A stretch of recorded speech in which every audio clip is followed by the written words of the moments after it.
Hey guys, welcome back to another video on the Inside Spurs channel. Happy Monday evening. Hope you're well. Hope you've had a good day and you've looked after yourself and you're ready for some pretty interesting news. We've got a lot to talk about in this video now today.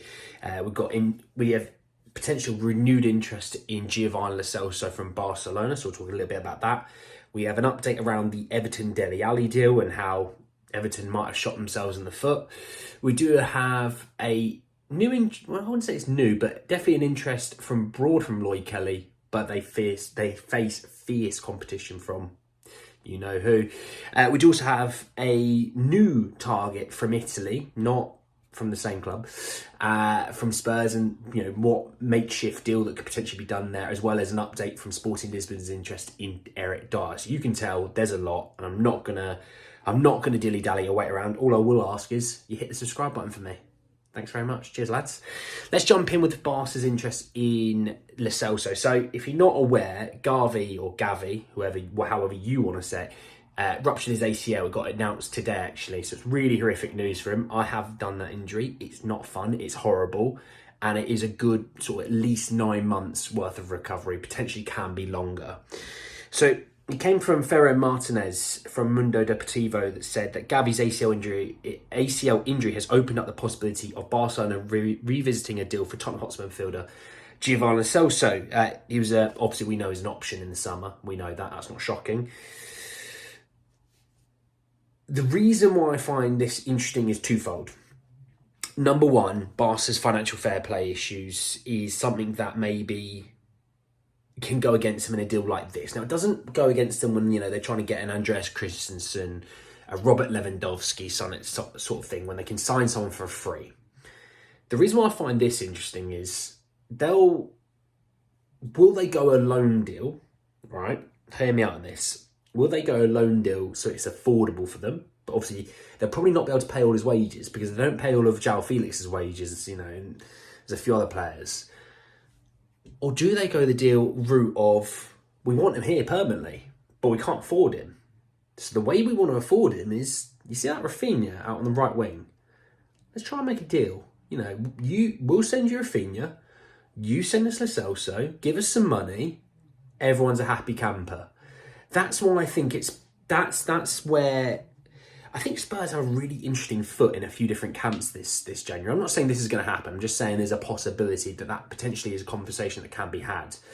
Because Barca have kind of got the attacking areas in a pretty interesting situation. Ferran Torres is doing quite well. I think it's Lamine Yamal or Camel, one of the two. He's the 16-year-old right winger we saw him in pre-season playing at Spurs. Obviously, they've loaned out Ansu Fati. They do have some interesting attacking options. Obviously, Lewandowski still being the main guy up top. It could potentially, look, we want 15 to 20 million. They want, I think it's like 60 million euros for Rafinha, 60, 70 million euros. Let's say it's 60 million pounds. If we're looking at, let's say, we want 20 million for Lo Celso, we'll take that off of the move. Do you offer Lo Celso and 40 million for Rafinha? Would you be happy with that? It might be one of those that they say, look, let's work out a way that maybe we pay for it in the summer, but we will pay it. I don't know, but I'm just saying it's an opportunity that deal could potentially be discussed. I'm not saying it would be. I doubt it will be as well. I think they'll probably just want Lo Celso on loan for 6 months and somehow pay 10 quid towards his wages because they can't afford it. But I'm just saying it's an opportunity.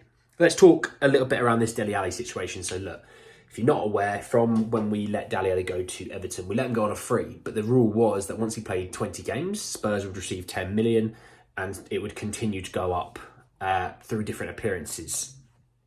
He's on 13, I believe, at the moment. So he's 7 away. So if he plays 7 more games, Spurs would be given £10 million.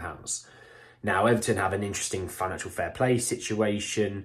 They obviously got deducted those points, but supposedly the teams that got relegated want to sue Everton because of that. I don't know. It's a very weird situation. Now, they came out that Everton were unhappy with Spurs because they knew Spurs took advantage of them, knowing that they had to sell, and what they wanted for Richarlison was £80 million. We gave 60 million. They should have been grateful for that. But this came out from the Mail Sport, and it was exclusive that said that Everton's hopes of Tottenham waiving the £10 million fee for Dele alli are fading after, quote, absurd claims that the 60 million Richarlison deal caused them to breach Premier League spending rules. Of course, it has to be Spurs' fault that you've decided to spend stupid money or not used it properly or whatever. You're the one that spent over 40 million or whatever it was on Sigurdsson. You spent stupid money on Schneiderlin. You know, it was a lot of really average players you spent good money on. Look, Spurs and Everton have got a decent enough relationship. The fact they made that claim is just bonkers. You know, it's like they're trying to fight a war on so many different avenues and angles. They're just going to get engulfed by it. Look, the Premier League's already hit them with a point deduction. These teams that got relegated, they're not happy. You've got Man City and Chelsea. They've got their situation. They're probably going to want to side with Everton and trying to help Everton, no doubt, because they think they could be screwed out the other way. But we're not going to try and do you a deal after you slandered us. It's not unless we're getting some from the deal. So, and the sad thing is that Dele is in the crossfire of it all. It's not his fault. It's not his fault the situation has come about. It's not his fault that Everton made that claim. It's not his fault that Everton don't want to pay that money. It's a shame, really, because he's done nothing wrong. And he's the one that's going to get punished for it, unfortunately, you know?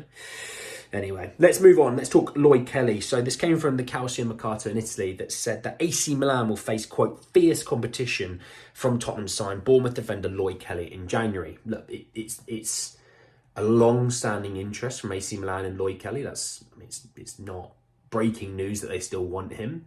You know, obviously they've had success with Fikayo Tomori, obviously a Chelsea English player.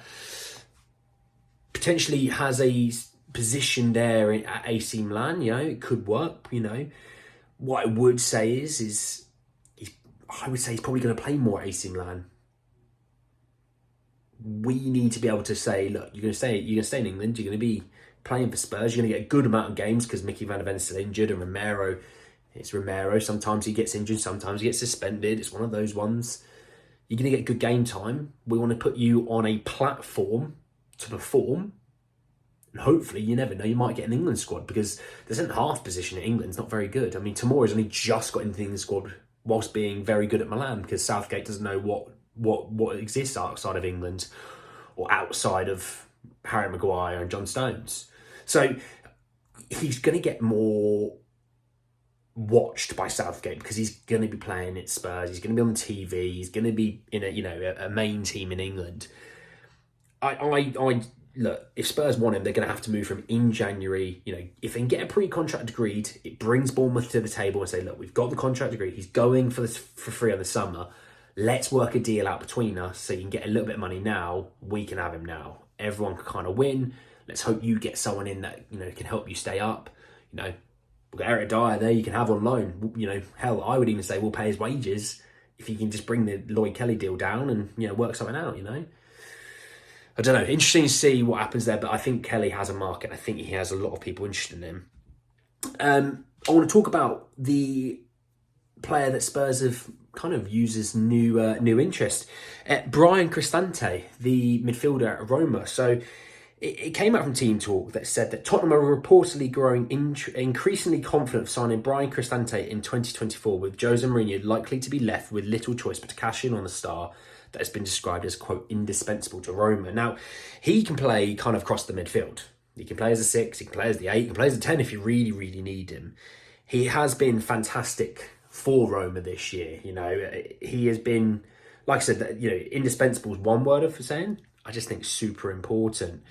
So I was looking at Bryan with a Y as well, interestingly enough. I was looking at Bryan, his stats for the season, and he's been at Roma now a little while, we know. Transfer market value at 20 million euros. He's played across all competitions, including the Europa League and the Serie A, 16 times, 2 goals, 3 assists. He plays a lot of football for Roma, so much so he pretty much plays most minutes. So he really has been an important player for Jose.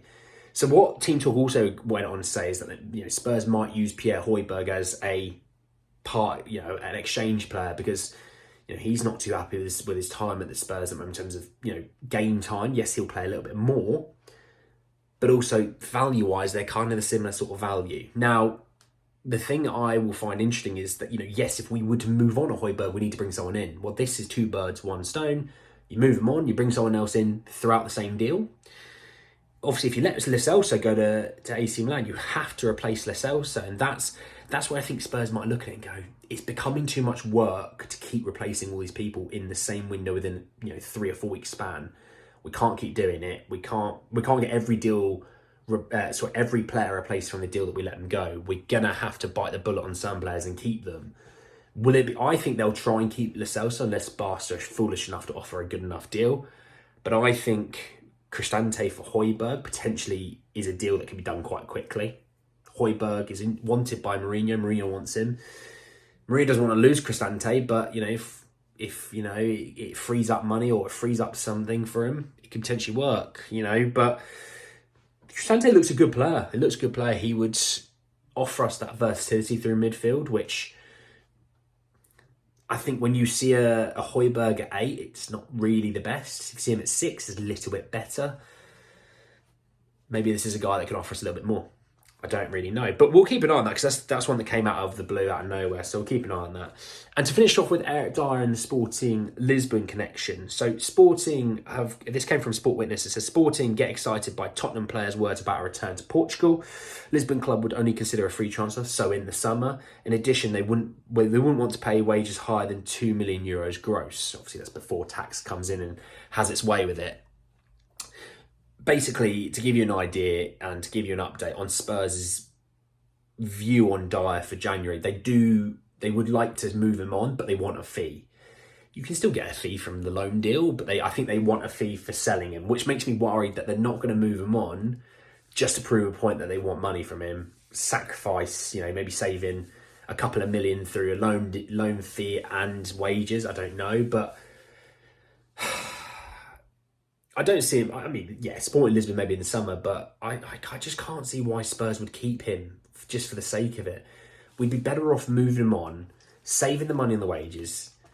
Yeah, maybe you don't get the fee that you wanted for loaning him out for 6 months, but you can use him, like I was saying about a Højbjerg for Cristante or a Celso in part of a deal for Rafinha, a Joe Rodon for a Wilfried Nonto. If you haven't seen video earlier, go have a look. We should be looking at this going, look, Bournemouth might need a centre-half.